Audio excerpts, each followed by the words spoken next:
Welcome to another episode of the Paal15 Podcast, where we put together the brightest minds from our strategic team to discuss the burning issues in the world of business technology.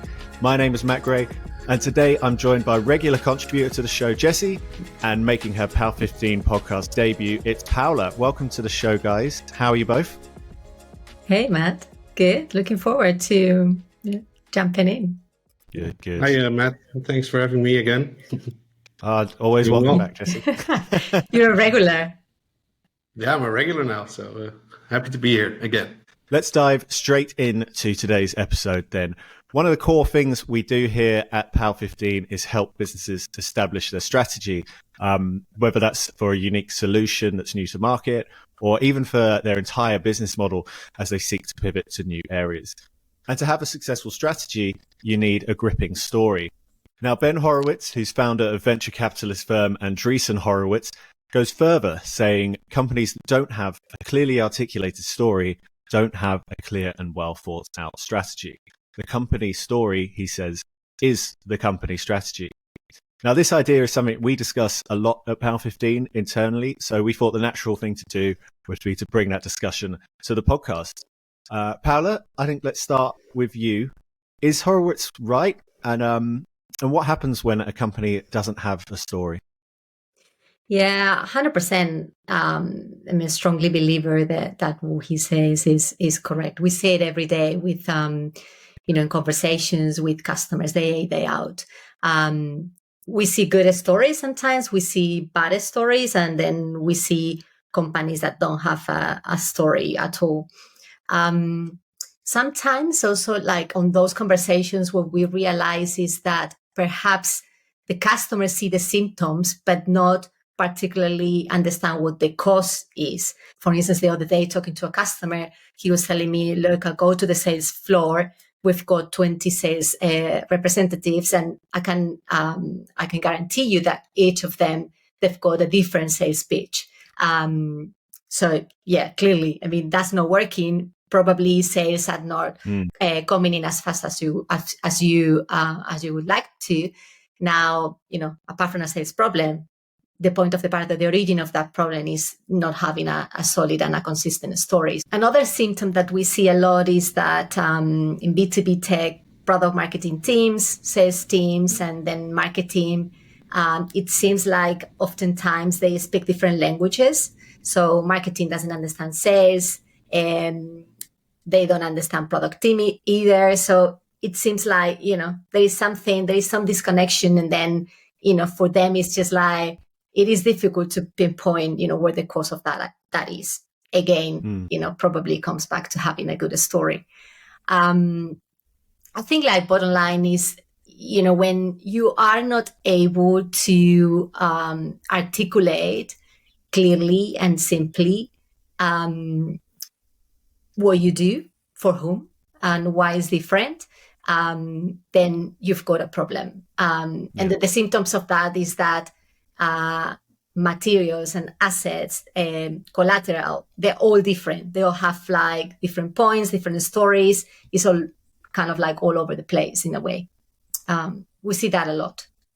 Yeah, exactly, Paula. And if you talk about assets, right, that's a lot of customers come to us. Hey, we need assets. We need a new website, and we need a new deck, and et cetera, et cetera. And what is the question behind that is really, articulating that story.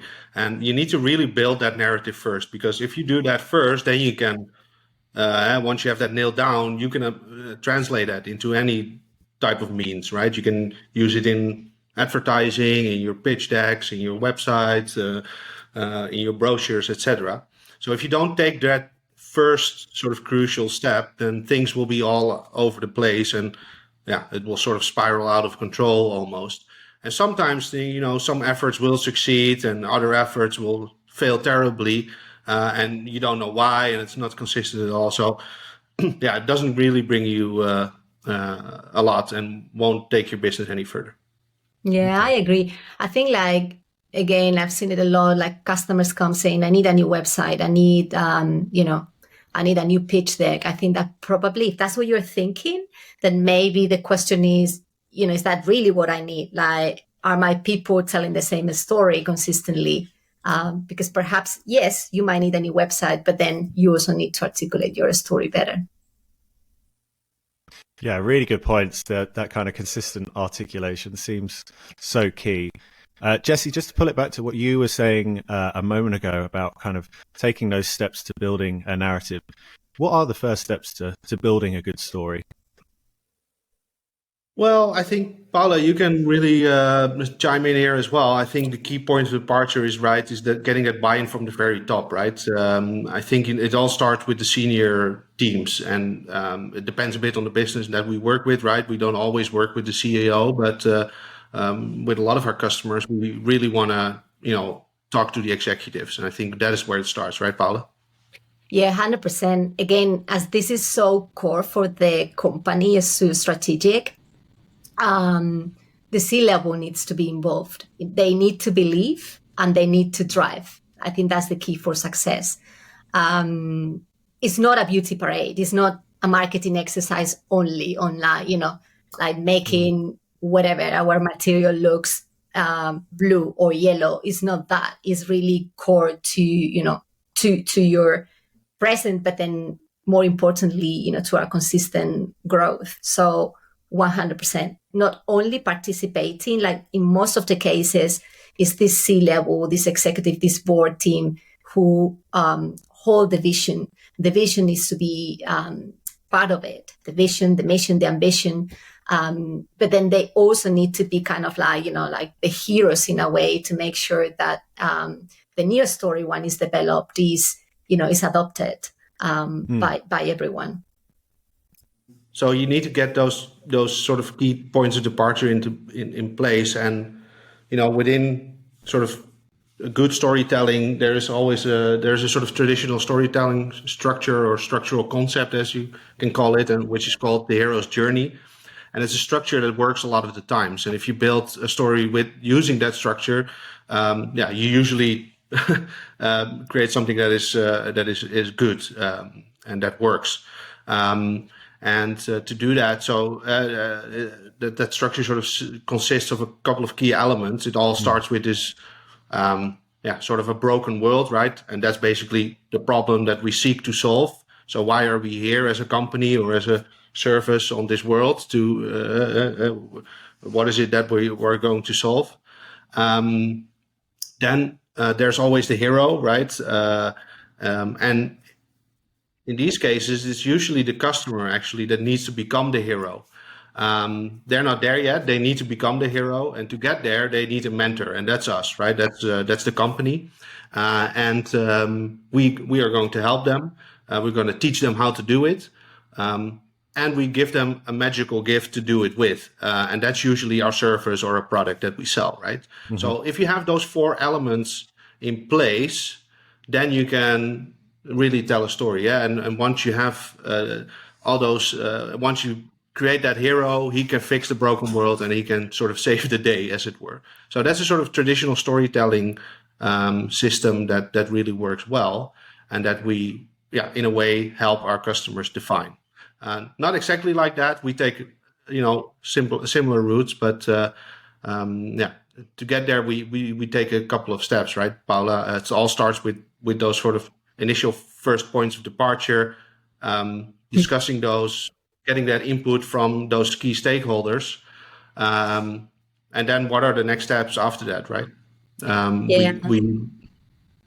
think that's, again, those points of departure are basic, defining, what is the positioning that you need to own in the market. Sometimes it's like, within a category that it already exists, but sometimes, your product is solving a new problem, and then maybe you need to create a new category where you fit in.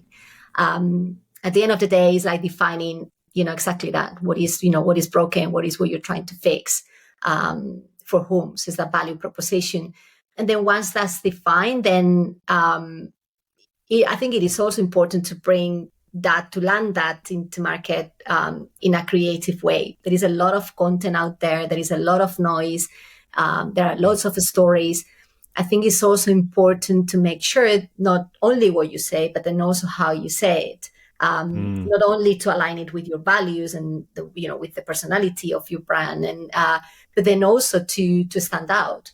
Another, comment that we received a lot on briefing calls is that, look, this is what we do, but then the reality is that, you maybe change this logo for, this competitor, and then it still works. So there is, that's another symptom that there is something that is not right, that can be worked out.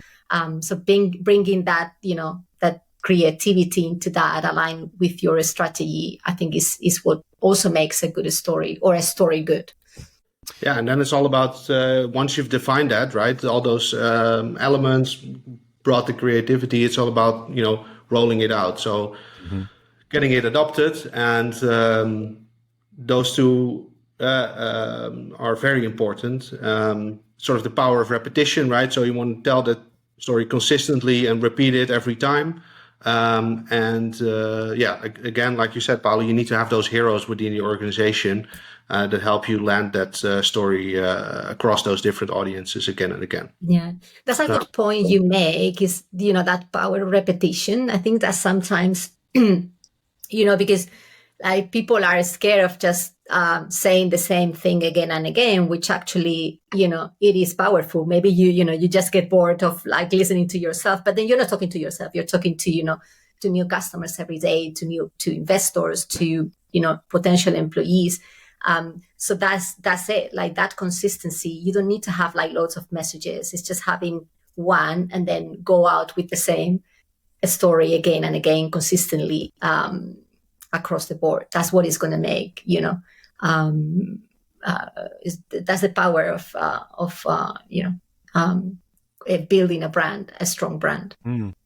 It's interesting you mentioned how, competition is rife at the moment. It's more important to stand out than ever before. So it'd be really interesting to hear from both of you the differences that you see between good stories and bad stories out there in the market at the moment. What are the key differentiators that you see?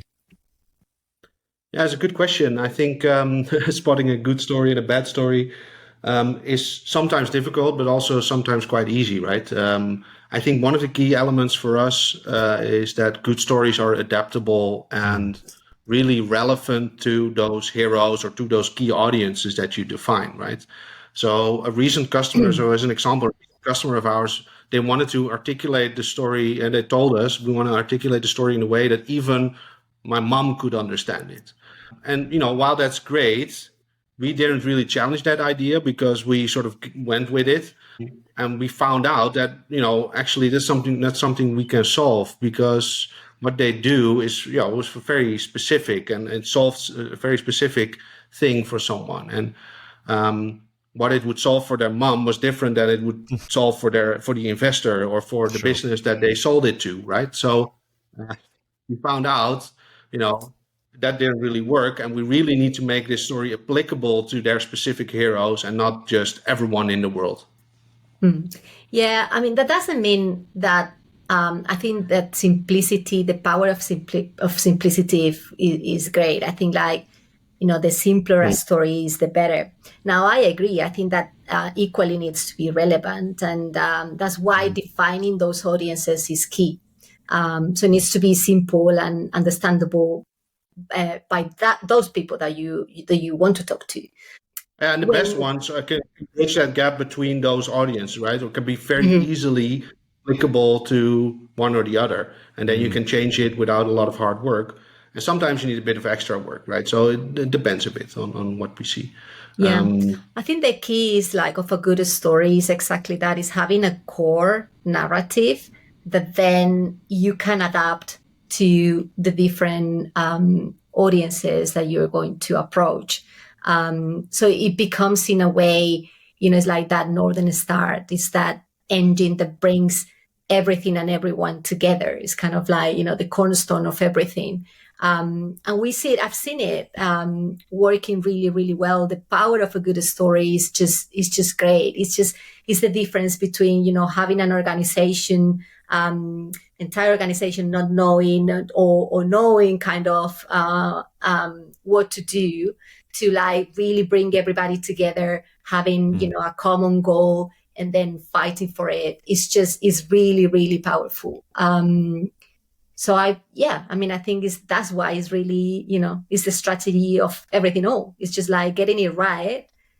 It just works. It does. Yeah. I think that's a very inspiring point to end this edition of the podcast on. Very hopeful and rallying call from Paula there. Thank you, Paula and Jesse, for joining us on today's podcast and sharing all your fascinating thoughts. Sure. Thank You're welcome. you. Thanks. Bye. If you've enjoyed this episode of the podcast, please do like, subscribe, and follow on the Paal15 Podcast channel on your platform of choice. And for more insights and expertise from our team, or to find out how we could help you and your business overcome its biggest challenges, head to paal15.com. Thanks for tuning in, and we will see you next time.